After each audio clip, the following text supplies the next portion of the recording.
अस्सलाम वालेकुम dear students, I hope आप सब खैरियत से होंगे। मैं Enuddin Kibzai, by profession I am a chef. ठीक है, मेरा प्रोफेशन क्या है कि आई एम अ शेफ़। ठीक है, और मैं आप लोगों को सिखाऊंगा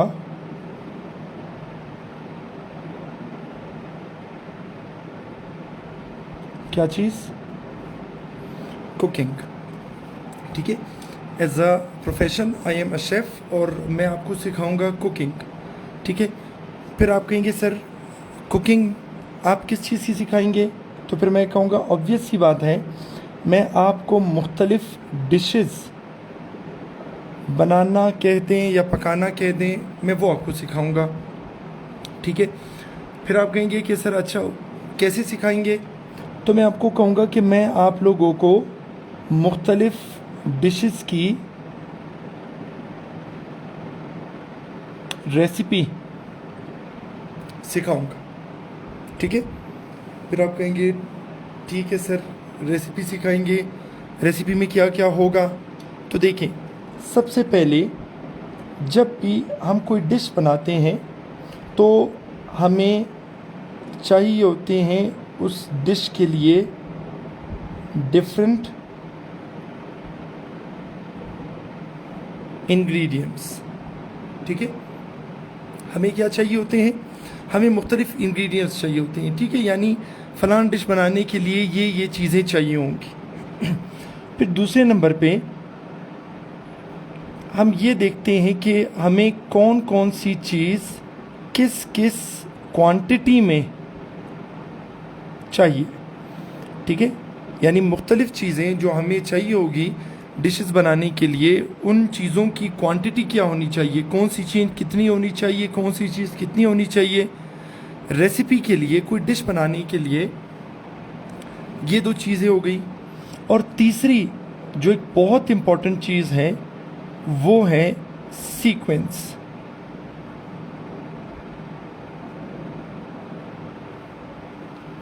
वो क्या है, सीक्वेंस। ठीक है, तो फिर आप कहेंगे सर सीक्वेंस कैसे। सपोज हम ये देख लेते हैं कि मैं आपको चाय बनाने की रेसिपी सिखाता हूँ।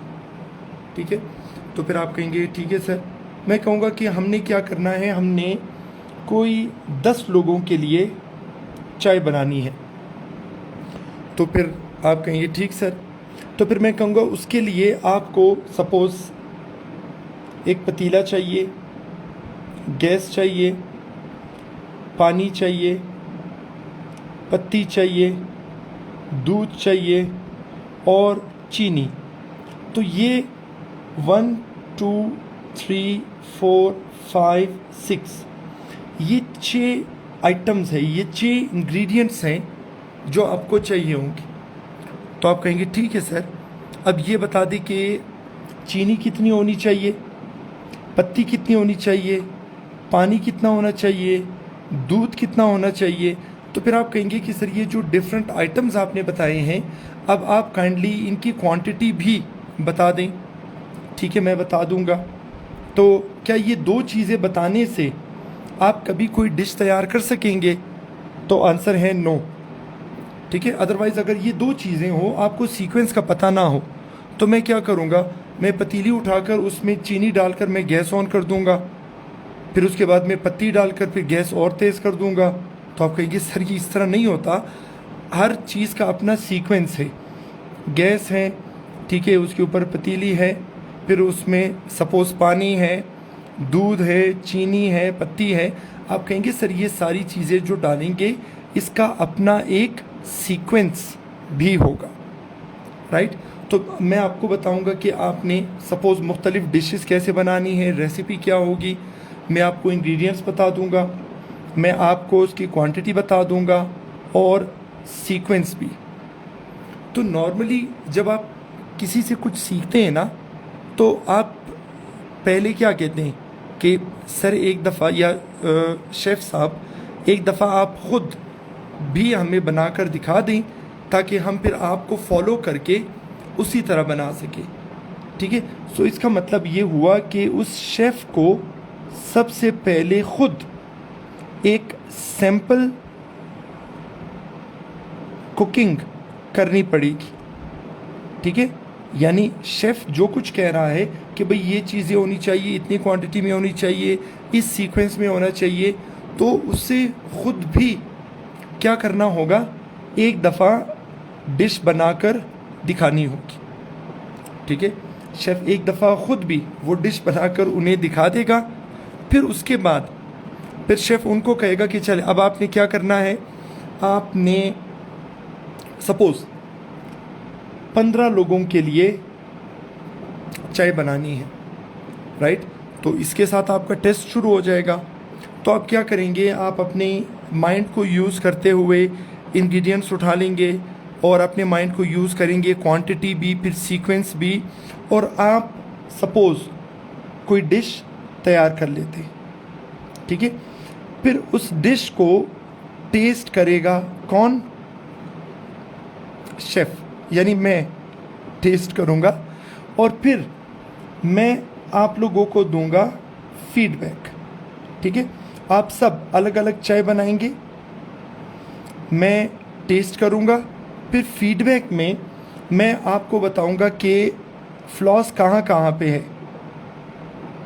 ठीक है, सपोज़ मैं बता दूंगा कि भाई आपने चीनी कम डाली है, या आपने पत्ती ज़्यादा डाल दी है, या फिर आपने पानी को ज़्यादा उबाला है, या फिर आपने चाय इतनी उबाली है कि वो जल गई है। तो मैं आपको फ्लॉज जो हैं, उसकी जो शॉर्ट कमिंग्स हैं, वो मैं आपको बताता जाऊंगा, या आप यूँ समझ लें कि उसके जो ड्रॉबैक्स हैं। ठीक है, तो मैं आपको बता दूंगा कि भाई आपने डिश बनाई तो है, लेकिन उसमें ये फॉल्ट्स। तो फिर आप कहेंगे ठीक है सर, अब हम यूँ करते हैं कि हम वंस अगेन हम ट्राई करते हैं, बनाते हैं। ठीक है, आप ज़रा दोबारा टेस्ट कर लें। तो आप दोबारा से वो डिश बनाएंगे, आप दोबारा मुझे देंगे, मैं उसे टेस्ट करूँगा और अगेन मैं आपको फीडबैक दूंगा कि अब कोई खामी है या नहीं है। तो ये शेफ़ जो है ना, देखिए अगर ग्रुप में 120 मेंबर्स हैं सपोज, ठीक है, हर एक 5-5 दफ़ा डिश बनाएगा और मुझे टेस्ट करवाएगा, यानी मुझे 600 दफ़ा चाय टेस्ट करनी होगी, राइट। तो फिर अब ये 600 दफ़ा तो काफ़ी टायरसम जॉब है। तो फिर मैं आपको ये कहूँगा कि पर हेड, ठीक है, आप 5 दफ़ा कोई डिश बनाकर मुझे टेस्ट करवा सकते हैं। ठीक है, और फिर मैं ये कहूँगा कि अगर 5 दफ़ा में भी आप ना सीख सके कि कोई डिश कैसे बनाते हैं, तो फिर मैं ये कहूँगा कि आप बजाय इसके कि एक अच्छा कुक या एक प्रोफेशनल शेफ़ बनने के बजाय आप किसी और तरफ चले जाएं, राइट। अब फिर आप कहेंगे सर ये आप क्या कह रहे हैं, आपने तो कहा था कि आप हमें इंग्लिश एसे और कॉम्पोजिशन पढ़ाएंगे, ये शेफ़ कहाँ से आ गया, कुकिंग कहाँ से आ गई। अब देखिए, ये शेफ़ जो है ना, ये मैं हूँ, आपका टीचर, राइट। और ये कुकिंग जो मैं आपको बताऊंगा ना, ठीक है, कुकिंग में मैं आपको बताऊंगा सपोज हाउ टू कुक, और ये जो डिफरेंट डिशेस होंगी, ठीक है, इन डिशेस में मैं आपको बताऊंगा ऐसे कैसे पकाते हैं, मैं आपको बताऊंगा कि लेटर कैसे पकाते हैं, मैं आपको बताऊंगा कि ईडियम्स कैसे पकाते हैं, मैं आपको बताऊंगा कि पेयर ऑफ वर्ड्स कैसे पकाते हैं, मैं आपको बताऊंगा कि वन वर्ड सब्स्टिट्यूशन कैसे पकाते हैं, मैं आपको बताऊंगा कि प्रेपोजिशंस कैसे पकाते हैं, और मैं आपको बताऊंगा कि सेंटेंस करेक्शंस कैसे पकाते हैं। ठीक है, तो ये मैं आपको ये मुख्तलिफ़ डिशेस सिखाऊंगा कैसे बनाते हैं, मैं ख़ुद भी बनाकर पहले आपको दिखाऊंगा, फिर उसके बाद आप वो डिशेस बनाएंगे फिर मुझे चेक कराएंगे। तो चेक कर करके जब मैं फाइनली अप्रूवल आपको दे दूंगा तो इसका मतलब अब आप किसी को भी वो डिश बनाकर खिला सकते हैं। ठीक है, तो ये चीज़ ध्यान में रखें कि आप अपनी डिश जो बनाएंगे कहाँ पर, एग्ज़ाम्स में, ठीक है, उसे टेस्ट करने वाला क्या है, वो एक हेड शेफ है। ठीक है, यानी उसे बहुत अच्छी तरह से पता है कि आपने खाना अच्छी तरह से बनाया है नहीं बनाया, आपने उसमें सारे जो इंग्रेडिएंट्स हैं वो ठीक तरह से मिक्स किए हैं या नहीं किए हैं। तो ये हेड शेफ जो है ये असल में कौन है, ये असल में वो एग्जामिनर है। ठीक है, कि जिसने आपकी कुकिंग देखनी है, जिसने आपके डिशेस को चखना है। ठीक है, फिर उसके बाद वो ये डिसाइड करेगा कि आपको जॉब दी जाए या नहीं। ठीक है, तो हम क्या करेंगे, हम देखेंगे डिमांड्स को कि एक अच्छी डिश की क्या डिमांड्स हैं। हम देखेंगे उसकी प्री रिक्विजिट्स को, यानी वो क्या क्या चीज़ें हैं जो बहुत ज़रूरी हैं और लाजमी होनी चाहिए। राइट,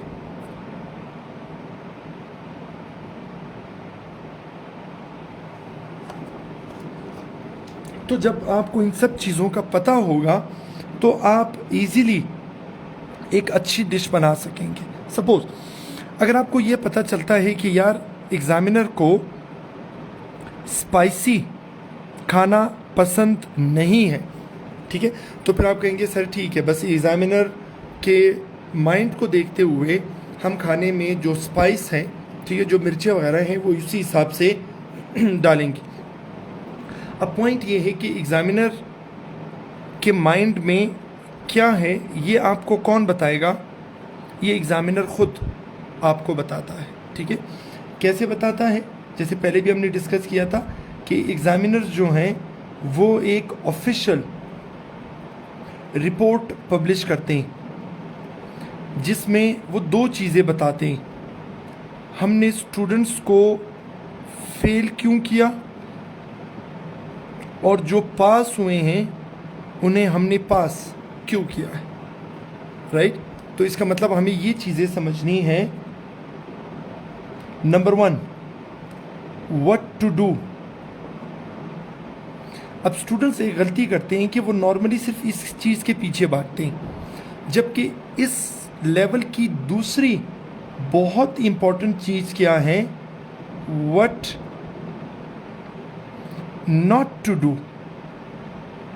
ठीक है, यानी क्या करना है वो तो अपनी जगह पे ठीक है, लेकिन क्या नहीं करना वो भी उतना ही इम्पॉर्टेंट है।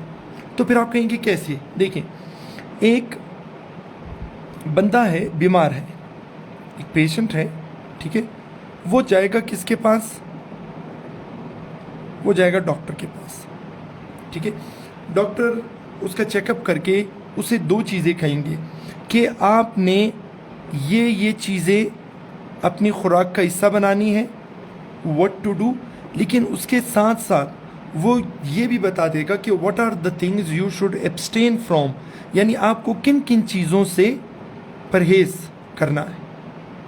राइट, अब देखिए ये क्या क्या आपने खाना है, ये जितना ज़रूरी है उतना ही ज़रूरी ये भी है कि आपने क्या क्या नहीं खाना। ठीक है, हाफिज़ इमरान को ना नेट का कोई सारा इशू आगे नहीं होगा, लेक्चर कम्प्लीटली ग्रुप में अवेलेबल होगा जब भी आपका नेट ठीक हो जाए। और मैंने कहा ना कि आपकी कन्वीनियंस के लिए मैंने हर लेक्चर 24 आवर्स के लिए ग्रुप में रखना है। तो ये 24 आवर्स में आपको जब भी नेट थोड़ा सा ठीक मिले 1 घंटे का, तो आप उसमें वीडियो देख लें। राइट, अब देखिए थोड़ा सा आपको आइडिया होगा कि ये लेक्चर के स्टार्ट से जब हम बात कर रहे थे कि कोई शेफ़ है वो कुकिंग सिखाएगा कि मुख्तलिफ़ डिशेस कैसे बनानी है, और उसके लिए वो आपको रेसिपी बताएगा, क्या चीज़ हो, कितनी हो, किस क्वांटिटी में हो, किस तरह किस सीक्वेंस में डालना है, ठीक है। और फिर आप जब कुकिंग सीख जाएंगे तो फिर आपकी कुकिंग का टेस्ट होगा, एक हेड शेफ़ होगा, ठीक है, जो क्या करेगा, जो आपकी बनाई हुई डिशेस को टेस्ट करेगा और अप्रूव करेगा कि भाई आपकी कुकिंग अच्छी है या नहीं है, राइट। तो ये बताएं कि अभी तक जो थोड़ा सा हमने पढ़ा आपको आइडिया हो रहा है, कोई मुश्किल तो नहीं है?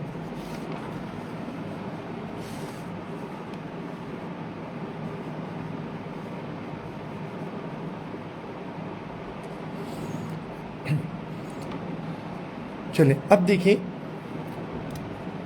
अब सबसे इम्पोर्टेंट चीज़, राइट, जो मैं स्टूडेंट्स को हमेशा ये बात कहता हूँ कि 99% की जितनी इम्पोर्टेंस है उतनी ही इम्पोर्टेंस ये 1% की भी है, ठीक है। तो ये 99% मैं हूँ, मैं अपने हिस्से का 99% काम करूँगा। ये 1% जो काम है वो मैं आपके ऊपर डाल रहा हूँ, स्टूडेंट का, राइट। तो ये मैं आपके ऊपर डाल रहा हूँ कि भाई आप ये स्टूडेंट हैं, आपने ये करना है। देखिए, मैं बेशक 99% तक पहुँच जाऊँ, 100 तक पहुँचने के लिए मुझे इस 1% की ज़रूर हेल्प चाहिए होगी।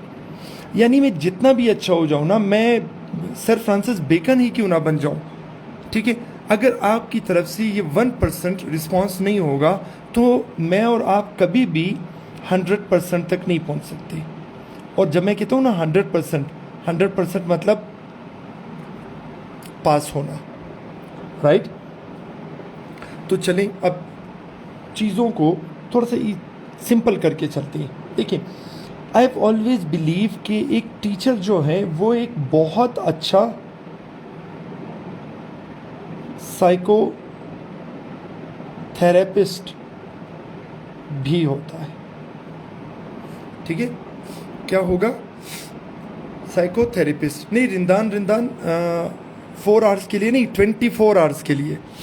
अच्छा, साइकोथेरेपिस्ट, क्योंकि देखिए स्टूडेंट्स के ऊपर हमेशा से एक बर्डन रहता है, ठीक है। देखिए, हम खुद भी स्टूडेंट्स रहे हैं, जब आप डिफरेंट एग्ज़ाम्स देते हैं तो फिर आपके ऊपर एक प्रेशर होता है। प्रेशर सपोज फैमिली का, प्रेशर सोसाइटी का, ठीक है, लेकिन जो एक बहुत बड़ा प्रेशर होता है वो होता है फाइनेंशियल प्रेशर, ठीक है। हर किसी को जल्दी होती है कि भाई वो जल्दी से अच्छी जॉब पे आ जाए ताकि कमाना शुरू कर दे। उसके पेरेंट्स ने उसके ऊपर जो इतना इन्वेस्ट किया हुआ है, उसे पढ़ाया है, उसे बड़ा किया है, so you are always in some kind of a pressure, ठीक है। तो इसलिए मैं कहता हूँ कि एक टीचर को एक अच्छा साइकोथेरेपिस्ट भी होने चाहिए, जो स्टूडेंट को क्या करेगा, जो उन्हें काम डाउन करेगा, ठीक है। अब साइकोथेरेपिस्ट को मैं रिलेट कर देता हूँ। देखिए, बचपन में जब हमने बाइसाइकिल सीखना शुरू की, ठीक है, तो हम क्या करते थे, हमें सीट पे बिठा देते थे और कहते थे कि पैडल आपने मारने हैं। तो हम क्या करते थे, हम पैरों से पैडल मारते, साइकिल आगे जाती, लेकिन हमें सपोर्ट करने के लिए जो बड़ा भाई या बड़ा दोस्त होता वो क्या करता, वो कहते तुम चलाते जाओ, हमने साइकिल को पकड़ा हुआ है पीछे से, और उसने वाकई पकड़ा होता है, ठीक है, लेकिन थोड़ा सा आगे जाते हुए वो साइकिल को छोड़ देता है, लेकिन वो उसके साथ साथ ज़रूर भागता है, ठीक है। अब हमें ये लग रहा होता था कि शायद हम साइकिल चला रहे हैं और हम गिरेंगे नहीं, क्योंकि पीछे हमें किसी ने पकड़ा हुआ है। लेकिन फिर हमें एहसास होता है कि नहीं, हमें थोड़ी देर के लिए पकड़ा हुआ था, उसके बाद सिर्फ हमें साइकोलॉजिकल सपोर्ट देने के लिए ये कहा हुआ था कि भाई साइकिल पीछे से पकड़ी हुई है, आप डरे ना, आप गिरेंगे नहीं। तो इसलिए टीचर का रोल भी बिल्कुल एक साइकोथेरेपिस्ट का होता है, क्योंकि स्टूडेंट्स के ऊपर प्रेशर काफ़ी ज़्यादा होता है। और ये स्टूडेंट्स को मैं हमेशा कहता हूँ कि देखिए आपकी ये जो डिफरेंट पोस्ट्स हैं, हेड मास्टर का हो गया, head mistress, subject specialist, assistant director.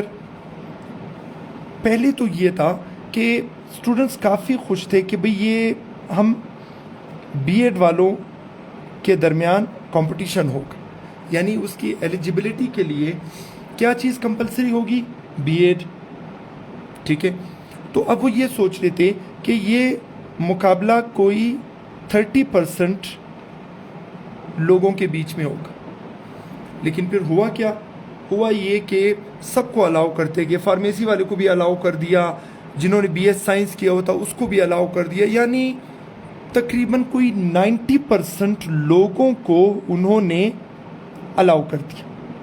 ठीक है, हर दिन एक कोरिजेंडम आ रहा होता था कि अब फलां भी अप्लाई कर सकता है, फलां भी अप्लाई कर सकता है। तो आप इससे आइडिया लगा लें कि पहले 30 लोगों के बीच में मुकाबला था, अब 90 लोगों के बीच में भी मुकाबला होगा। ठीक है, अब देखिए मैं आपको डरा नहीं रहा हूँ, आई रिपीट, मैं आपको डरा नहीं रहा हूँ, मैं आपको सिर्फ बता रहा हूँ कि आपका कंपटीशन कितना सख्त है। इसमें पीसीएस क्वालिफायर्स जो हैं, जो इंटरव्यू में फेल हो गए थे, रह गए थे, वो भी मैदान में होंगे, वो भी आपका मुकाबला कर रहे होंगे। तो इसलिए इस दफ़ा आपको क्या करना पड़ेगा, आपको जो अपना प्रिपरेशन लेवल है आपने उसे इंक्रीज करना है। ठीक है, आपने उसे एनहांस करना है। ठीक है, तो ये चीज़ आप बिल्कुल ज़हन में रख लें। इसीलिए मैं आपको बता रहा हूँ कि मैं आपसे काम लूँगा, ज़रूर लूँगा, आपके 1% का काम लूँगा, बाकी मैं अपने हिस्से का 99% ज़रूर करूँगा। ठीक है, अब सबसे ज़्यादा परेशानी जो स्टूडेंट्स को होती है, और वो काफ़ी एंजाइटी में भी होते हैं, पैनिक सिचुएशन होती है, वो मेनली होती है किस चीज़ से रिलेटेड, एस्से राइटिंग से रिलेटेड।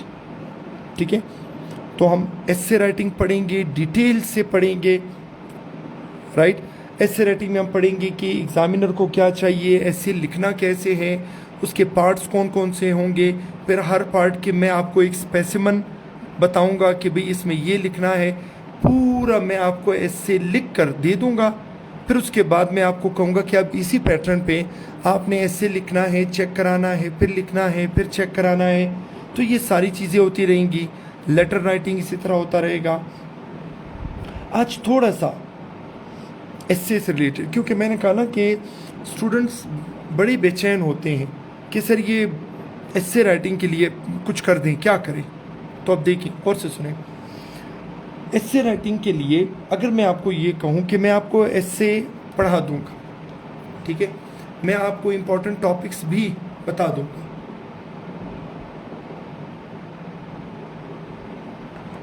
मैं आपको टेक्निक्स भी बता दूंगा, स्ट्रक्चर भी बता दूंगा, आपके पास मटेरियल भी होगा, सब कुछ होगा, लेकिन फिर भी आप फेल हो सकते हैं, राइट। फिर आप कहेंगे कि सर ये अजीब मजाक है, पहले आप कह रहे हैं कि मैं आपको ये सिखा दूंगा, वो सिखा दूंगा, A to Z essay writing में सब कुछ सिखा दूंगा, और फिर भी आप हमें डरा रहे हैं और आप कह रहे हैं कि आप फेल हो सकते हैं। तो जब हमने सारे एरियाज़ कवर किए होंगे तो हम फेल कैसे होंगे, राइट। तो इसके लिए अब ज़रा सुनते जाएं, वेरी वेरी इम्पॉर्टेंट, राइट। अब देखिए एस्से राइटिंग में एक बहुत इम्पॉर्टेंट चीज़ है जिसे हम कहते हैं क्या, डिकोडिंग। ठीक है, तो चले मुझे कोई कमेंट सेक्शन में जल्दी से ये बता सकता है कि डिकोडिंग से क्या मतलब है, एस्से की decoding.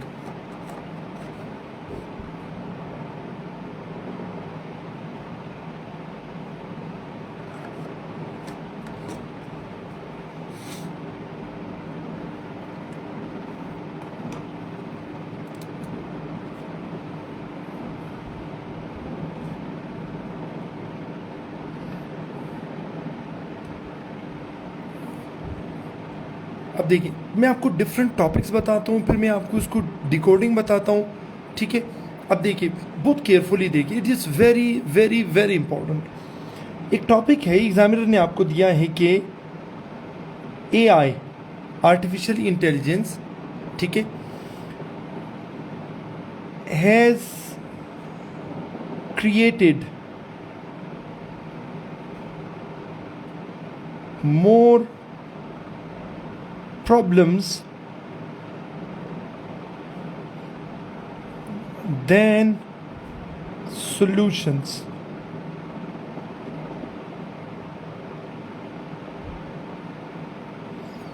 AI has created more problems than solutions. ठीक है।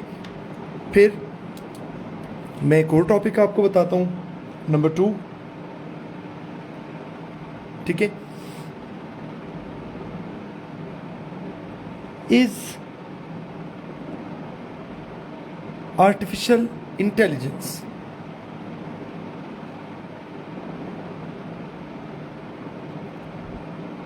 a blessing or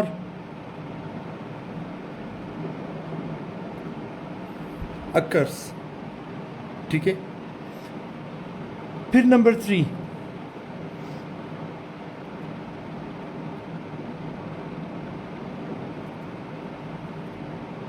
artificial intelligence AI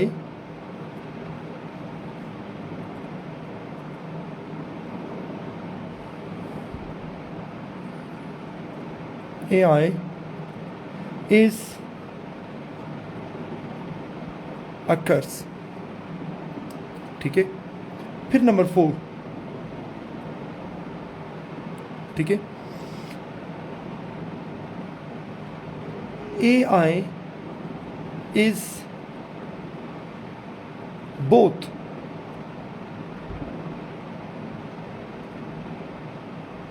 a blessing and a curse,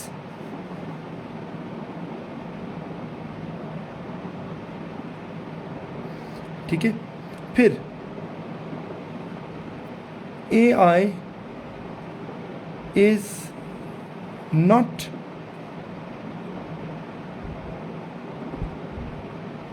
a blessing but a curse, right. अब देखिए, नॉर्मली स्टूडेंट्स के माइंड में ये होगा कि सर ठीक है, हमने आर्टिफिशियल इंटेलिजेंस आपके कहने पे तैयार किया है, ठीक है, हमने तैयार किया है artificial intelligence as a blessing, ठीक है, हमने तैयार किया है artificial intelligence as a curse, ठीक है।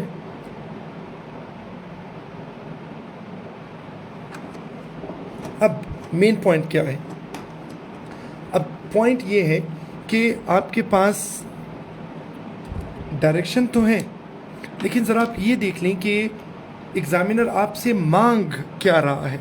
देखिए, जब तक आप ठीक तरह से डिकोडिंग नहीं करेंगे, बेशक आपने मेरे कहने पे आर्टिफिशियल इंटेलिजेंस तैयार किया है, आर्टिफिशियल इंटेलिजेंस के एडवांटेजेस भी तैयार किए हैं, डिसएडवांटेजेस भी तैयार किए हैं, आपने सब प्रिपेयर किया है, लेकिन अब देखें, इन 5 टॉपिक्स में आपको एक ही चीज़ नज़र आएगी, आर्टिफिशियल इंटेलिजेंस, ठीक है, और या तो आपको मिलेगा ब्लेसिंग या कर्स। मेरे ख्याल में कोई और तीसरी चीज़ इसमें नहीं है।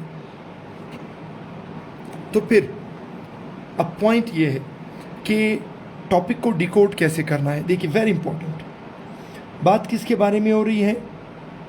आर्टिफिशियल इंटेलिजेंस, ठीक है। एक चीज़ ध्यान में रखें, एक होता है हमारा सब्जेक्ट और एक होता है टॉपिक,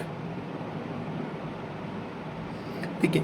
सब्जेक्ट ब्रॉड होता है, ठीक है, जबकि चलिए मैं लिख देता हूँ, सब्जेक्ट ब्रॉड होता है और टॉपिक नैरो, ठीक है। फिर आप कहेंगे कैसे सर? देखिए, फिज़िक्स एक सब्जेक्ट है, ठीक है, लेकिन उसमें थर्मोडायनेमिक्स एक टॉपिक है। हमारे पास पहले चॉइस में AI है, AI is actually the subject, किसके बारे में बात हो रही है? वो सब्जेक्ट। क्या बात हो रही है? वो है टॉपिक। तो सब्जेक्ट तो हमें पता है कि एआई के बारे में बात हो रही है। फिर वो कह रही कि AI has created more problems than solutions. ठीक है, अब मुझे ये बताएं कि मैं आर्टिफिशियल इंटेलिजेंस, जब मैं कहता हूँ ना प्रॉब्लम्स मीन्स नेगेटिव्स, डिसएडवांटेजेस, और जब मैं कहता हूँ solutions it means positives, advantages. अब मुझे जल्दी से ज़रा ये बताएं कि मैं इस टॉपिक में आर्टिफिशियल इंटेलिजेंस के पॉजिटिव एस्पेक्ट के बारे में लिखूंगा या नेगेटिव के बारे में? ठीक है, जल्दी से बताएं इसमें मैं क्या कहूँगे कि artificial intelligence is something positive और नेगेटिव।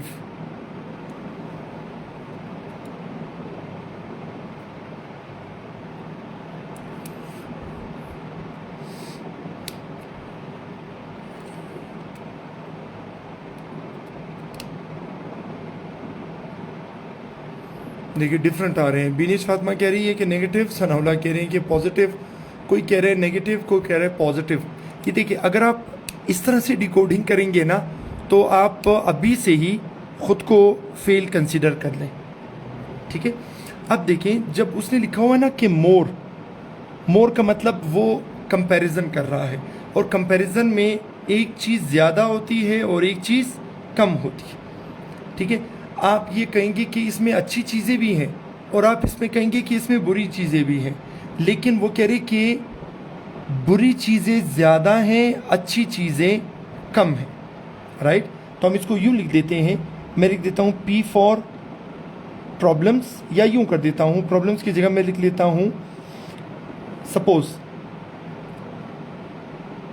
एडवांटेजेस, और D फॉर डिसएडवांटेजेस। अब इसमें आपने क्या करना है, आप कहेंगे कि आर्टिफिशियल इंटेलिजेंस के डिसएडवांटेजेस ज़्यादा हैं as compare to advantages. It means अगर आप लिखते हैं 4 डिसएडवांटेजेस तो 2 एडवांटेजेस, 6 डिसएडवांटेजेस तो 3 एडवांटेजेस। यानी अगर पॉजिटिव्स 3 होंगे तो नेगेटिव्स उसके डबल होंगे। क्यों? उसने नेगेटिव प्रॉब्लम्स के साथ एक वर्ड यूज़ किया है, क्या? मोर, कि जिसका मतलब ये है कि चीज़ें दोनों हैं उसमें, यानी उसके एडवांटेजेस भी हैं, उसके डिसएडवांटेजेस भी हैं, लेकिन आपको ये बताना है कि उसके डिसएडवांटेजेस ज़्यादा हैं, disadvantages are greater than advantages. आप बताएंगे दोनों चीज़ें, लेकिन ये आपने जहन में रखना है कि जितने एडवांटेजेस होंगे डिसएडवांटेजेस उसके डबल आप बताएंगे, जितने एडवांटेजेस होंगे डिसएडवांटेजेस उसके डबल आपने बताने हैं। ठीक है, यस फातिमा खान, नेगेटिव को आपने डबल लिखना है, लेकिन आपने पॉजिटिव को भी लिखना है। जितना पॉजिटिव लिखेंगे उसका डबल आपने नेगेटिव लिखना है। तो ये चीज़ ध्यान में रखें कि ये टॉपिक की डिकोडिंग इस तरह होगी। राइट, अब देखिए मैं कमेंट सेक्शन में देख भी रहा हूँ, मैं पढ़ा भी रहा हूँ, उससे मुझे आइडिया हो रहा है कि मोर देन 50% स्टूडेंट्स ने इस टॉपिक को डिकोड ही गलत किया है। राइट, तो इसकी तो ये डिकोडिंग हो गई। अब दूसरे पॉइंट की तरफ आते हैं, is artificial intelligence a blessing और अ कर्स। अब आप मुझे बताएं कि क्या कहना चाह रहे हैं, कि आर्टिफिशियल इंटेलिजेंस ब्लेसिंग है या कर्स है? ये टॉपिक नंबर 2 में जल्दी से बताएं।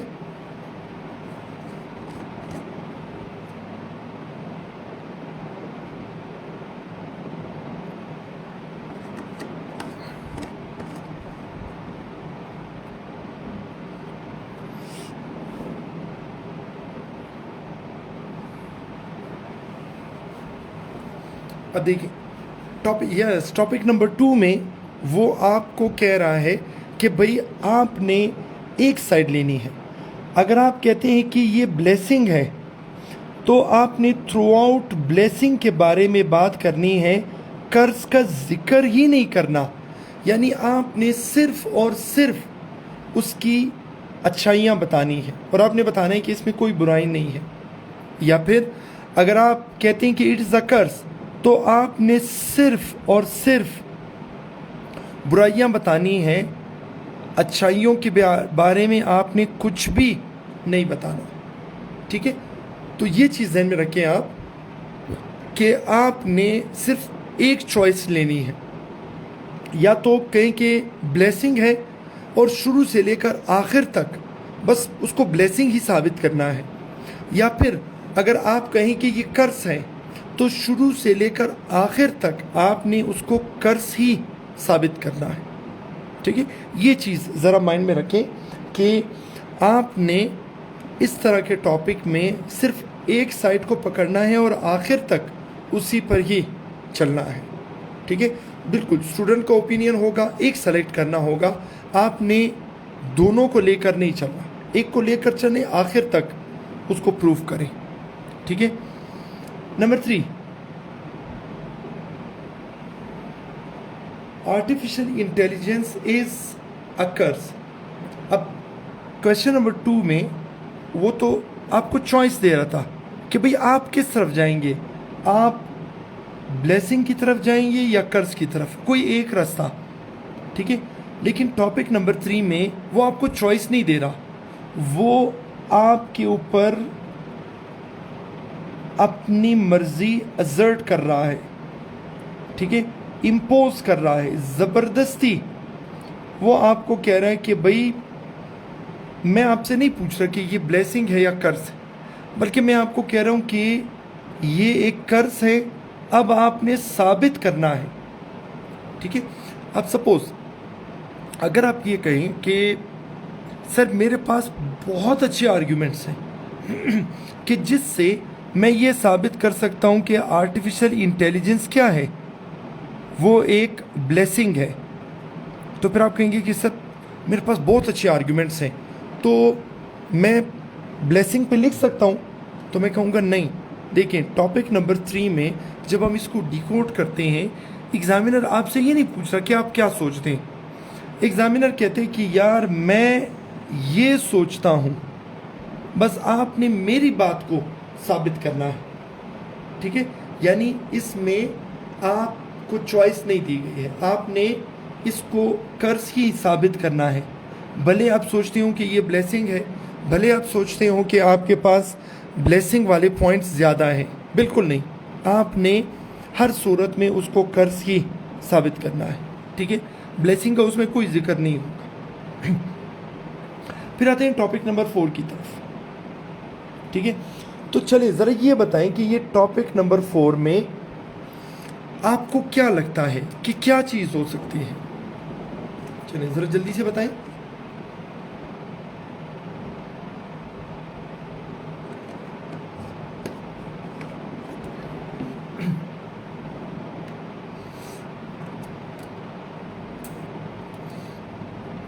अब देखिए, टॉपिक नंबर 4 में वो जब आपको कह रहे हैं ना कि बोथ और एंड, यानी ब्लेसिंग भी है और कर्स भी है।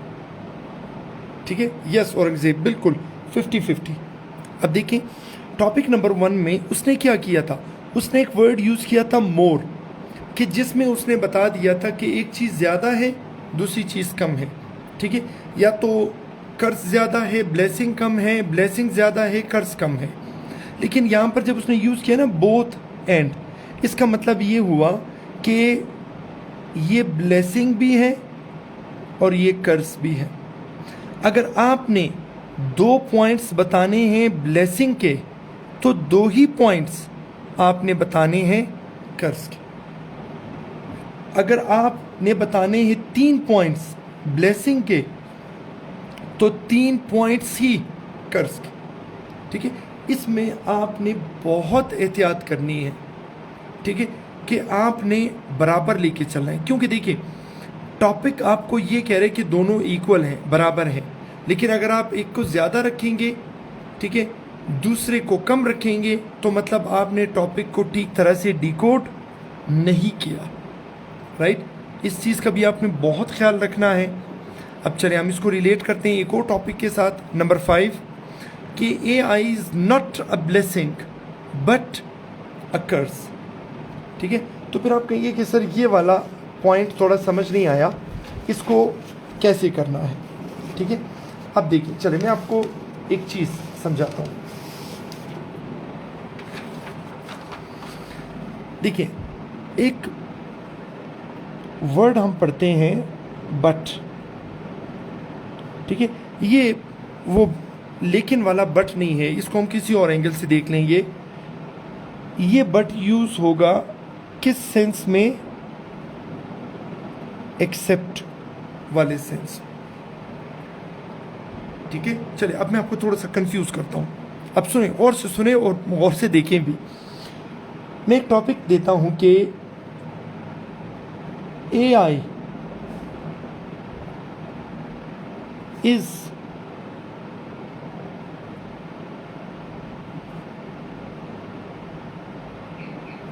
everything but a curse। ठीक है, अब मुझे बताएं कि इस टॉपिक में हम क्या लिखेंगे। जल्दी से ज़रा मुझे डिकोड करके बता दें, जल्दी से।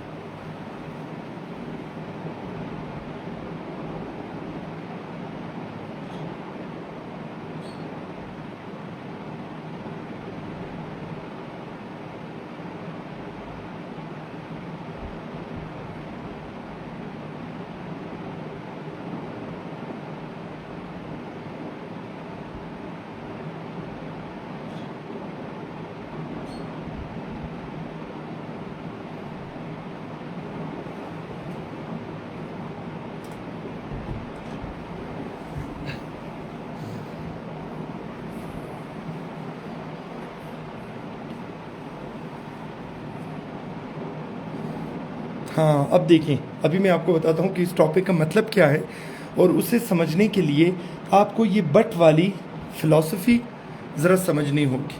ठीक है, अब देखें, मैं कहता हूँ कि आसिफ हैज़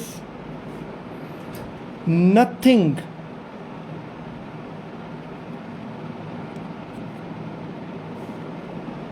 बट मनी। ठीक है, अब मैं आपको एक चीज़ बता दूं। देखें, अगर बट से पहले पॉजिटिव है तो बट के बाद ऑटोमेटिकली नेगेटिव आ जाता है, उसमें आपको नॉट की ज़रूरत नहीं पड़ेगी। और अगर बट से पहले नेगेटिव है तो बट के बाद पॉजिटिव है। आप कहेंगे कैसे?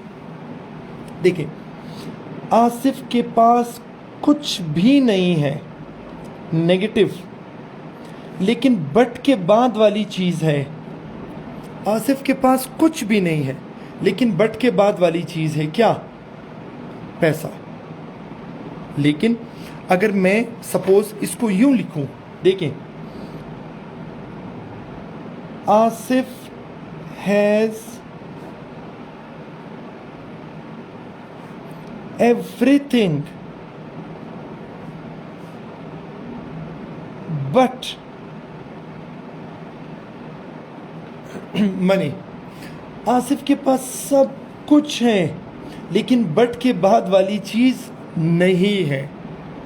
राइट, तो ये ध्यान में रख लें कि आसिफ के पास सब कुछ है, बट के बाद वाली चीज़ नहीं है। अब अगर आपको ये फिलॉसफी समझ आ गई ना, अब मैं वापस टॉपिक दोबारा मैं लिख देता हूँ। मैं कहता हूँ कि AI is everything but a curse। AI सब कुछ है, लेकिन कर्स नहीं है। राइट, AI सब कुछ है, देखिए बट वाली फिलॉसफी है ना, सब कुछ है लेकिन कर्स नहीं है। इसका मतलब ये हुआ, आपने इसमें डिस्कस करने हैं AI के क्या पॉजिटिव्स, एडवांटेजेस, ब्लेसिंग्स, ठीक है, ये होती है सारी गेम किस चीज़ की, डिकोडिंग की। अगर आपको डिकोडिंग ठीक से नहीं आएगी ना तो आप कभी भी इससे पास नहीं कर सकेंगे, राइट। चलिए मैं एक काम करता हूँ, एग्जामिनर ने आपको एक टॉपिक दिया है, आप बताएं कि उस टॉपिक में क्या लिखना है। देखिए गौर से, वेरी इंपॉर्टेंट, ठीक है। उसमें वो ये कह रहा है कि इफेक्ट्स ऑफ सोशल मीडिया, ठीक है। अब मुझे बताएं कि इफेक्ट्स, जब उसने कहा है इफेक्ट्स ऑफ सोशल मीडिया, तो अब यहाँ पर वो किस चीज़ के बारे में आपसे पूछ रहा है, जल्दी से कमेंट्स में बताएं।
अब देखिए, हमारा सबसे मेन प्रॉब्लम ये होता है ना, जब मैं कहता हूँ ना हमारा, तो मतलब मेरे इशारा स्टूडेंट्स की तरफ होता है। तो डिफरेंट वर्ड्स हैं, एक होता है इफ़ेक्ट्स और एक होता है इफ़ेक्टिवनेस, ठीक है। अब मेरी उर्दू तो इतनी अच्छी नहीं है, लेकिन जब आप बात करते हैं ना कि असरात, ठीक है, इफ़ेक्ट्स का मतलब है असरात। अब असरात पॉजिटिव भी होते हैं, नेगेटिव भी, यानी मुस्बत असरात भी होते हैं, मनफी असरात भी होते हैं, ठीक है। तो ये ज़हन में रखें कि जब वो कहेगा ना इफ़ेक्ट्स, तो आपने उसको सिर्फ पॉजिटिव नहीं समझना, उसको सिर्फ नेगेटिव नहीं समझना, वो बात कर रहे हैं असरात के मुकाबले में, के बारे में, ठीक है। लेकिन अगर वो आपको ये कहे ना कि इफ़ेक्टिवनेस ऑफ सोशल मीडिया, तो इफ़ेक्टिवनेस सुन लें।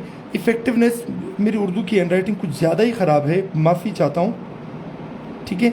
इफ़ेक्टिवनेस का मतलब है अफादियत, ठीक है। तो इसका मतलब इफ़ेक्टिवनेस में हम बात कर लेंगे किस चीज़ के बारे में, यूज़फुलनेस के बारे में, राइट, यानी सोशल मीडिया के पॉजिटिव इफ़ेक्ट्स के बारे में, ठीक है। तो ये चीज़ आपने ज़रा ज़हन में रखनी है। मैंने कहा ना कि आपने एक तो टॉपिक सिलेक्शन किस तरह करनी है वो मैं आपको बताऊंगा, ठीक है। और जब टॉपिक सेलेक्ट कर लेंगे, आपने उस टॉपिक के एक एक वर्ड को बहुत ही केयरफुली स्टडी करना है, ठीक है। अब देखिए, ये बिल्कुल वैसे ही है। देखिए, आप लोगों में से अगर किसी ने रिसर्च की है, ठीक है, जब वो कोई रिसर्च आर्टिकल लिखते हैं तो आपने देखा होगा कि रिसर्च आर्टिकल में एक पोर्शन होता है किस चीज़ का, कीवर्ड्स का, ठीक है।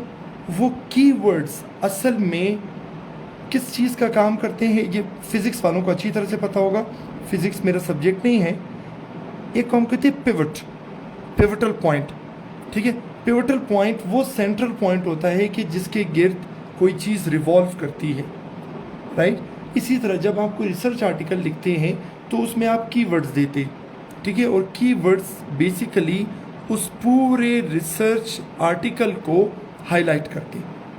तो ये आपने इसमें देखना है ठीक है। अच्छा, अफाक खान कह रहे सर इफ़ेक्ट्स में कितने पॉजिटिव लिखने हैं कितने, देखिए जब वो कह रहे हैं ना इफ़ेक्ट्स, तो आपने दोनों को बराबर रखना है, ठीक है। और जब वो कहेगा इफ़ेक्टिवनेस, तो आपने सिर्फ पॉजिटिव्स की ही बात करनी। एग्जैक्टली शफीक, ये की वर्ड्स की हैं, तो आपने फोकस इस चीज़ पे करना है। मैंने कहा ना कि आप चीज़ों को, जब आप अपनी रिसर्च के लिए भी कोई टॉपिक जब आप ढूंढते हैं, चाहे आप मास्टर्स में रिसर्च कर रहे हैं, एमफिल के लिए, एमएस के लिए, पीएचडी के लिए, तो आप रिसर्च टॉपिक जब भी आप सेलेक्ट करते हैं, आपने देखा होगा कि उस रिसर्च टॉपिक का जो आपका टाइटल होता है, उसकी वर्डिंग्स आपके जो सुपरवाइज़र होते हैं वो उसको बहुत क्लोजली देखते हैं, ठीक है। वो क्या करते हैं, वो बहुत क्लोजली देखते हैं कि अच्छा एक एक वर्ड हमें बताएगा कि हमने किस किस डायरेक्शन में इस रिसर्च को लेकर जाना है। Same is the case with these topics, ठीक है। इसमें भी आपने यही करना है कि आपने वर्ड्स को, टॉपिक के वर्ड्स को बहुत केयरफुली देखना है, और हम इसमें फिर डिसाइड करेंगे कि हमने किस तरफ जाना है। अब देखिए टॉपिक नंबर 5 जो था, उसने कहा कि AI is not a blessing, negative है ना, बट अ कर्स, ठीक है।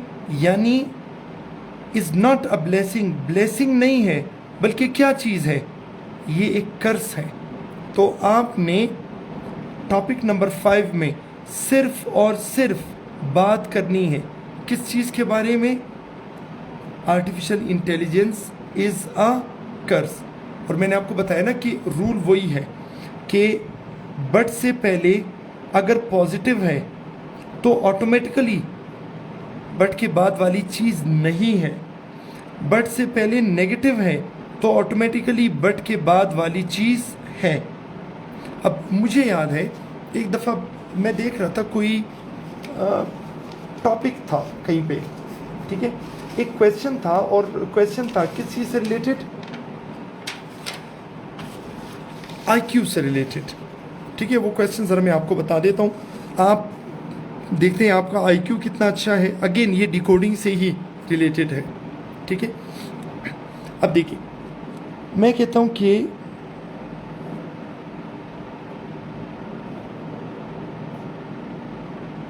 a shepherd had 10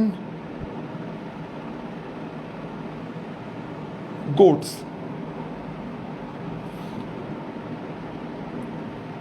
All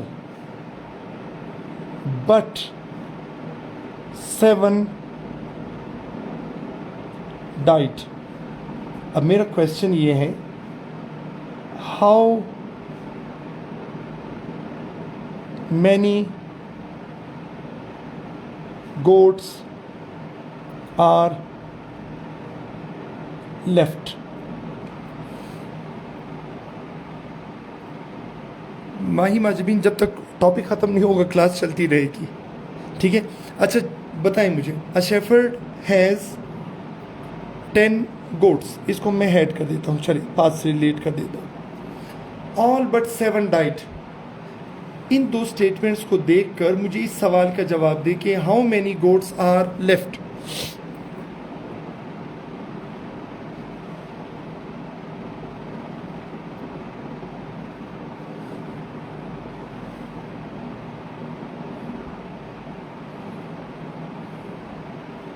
अब देखिए जब वो कह रही कि ऑल, सारे मर गए सिवाय कितने, 7 के, ठीक है। सो इसका मतलब ये हुआ, करेक्ट आंसर है कि 7 गोट्स आर रिमेनिंग, ठीक है। सब मर गए, लेकिन अगर नहीं मरे तो कितने, 7। तो रिमेनिंग गोट्स हमारे पास कितने हैं, 7, राइट।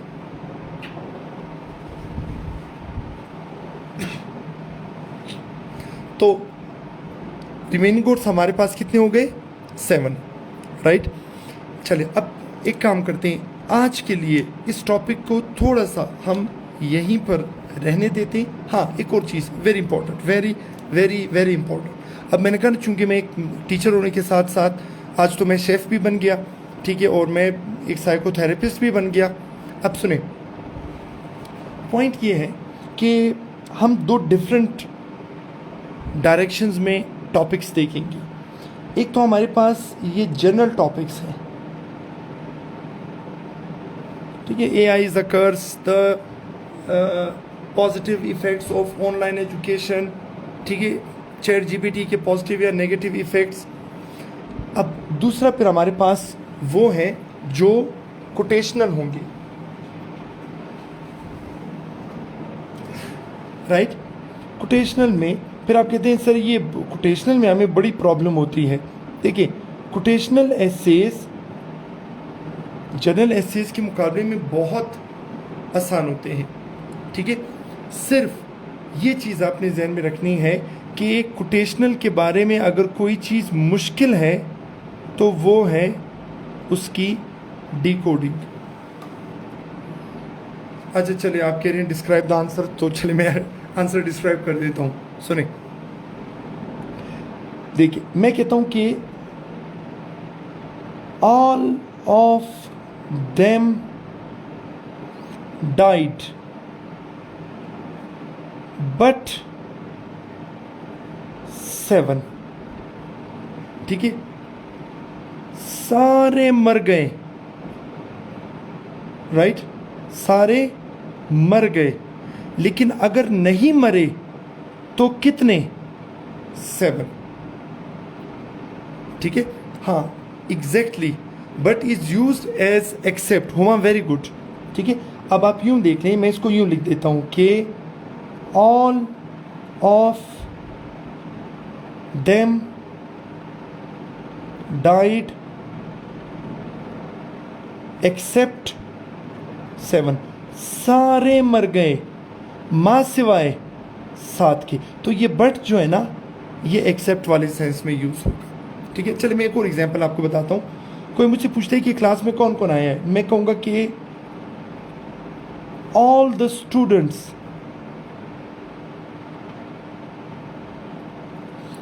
आर प्रेजेंट एक्सेप्ट, यानी are the students are except. अब एक्सेप्ट के बाद वाले स्टूडेंट एब्सेंट प्रेजेंट नहीं है, ठीक है। सारे स्टूडेंट्स प्रेजेंट हैं, आसिफ प्रेजेंट नहीं है। सारी बकरियां मर गईं, 7 नहीं मरी, ठीक है। तो ये ज़हन में रख लें कि ये बट जो हमने यूज़ किया, ये किस सेंस में यूज़ किया? ये एक्सेप्ट वाले सेंस में यूज़ किया, माँ सिवाय, ठीक है।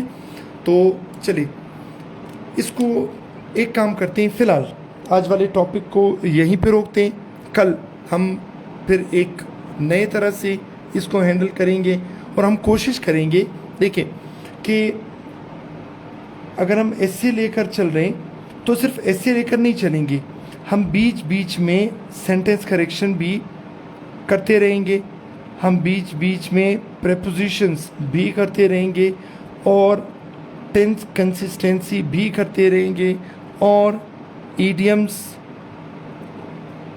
पेयर ऑफ वर्ड्स और वन वर्ड सब्स्टिट्यूशंस। यस शाबान, बिल्कुल, all of them died but 7 alive, ठीक है। तो हम चीज़ों को बिल्कुल साथ साथ रखेंगे, इजी लेकर चलेंगे और आपके ग्रुप में मैं मटेरियल भी शेयर करता रहूँगा, जो असाइनमेंट वगैरह भी होगी। कल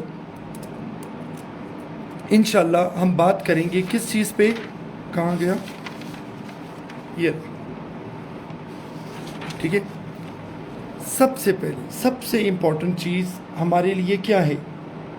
इंग्रेडिएंट्स, ठीक है। तो इंशाल्लाह कल जब हम डिस्कस करेंगे हमारा टॉपिक क्या होगा?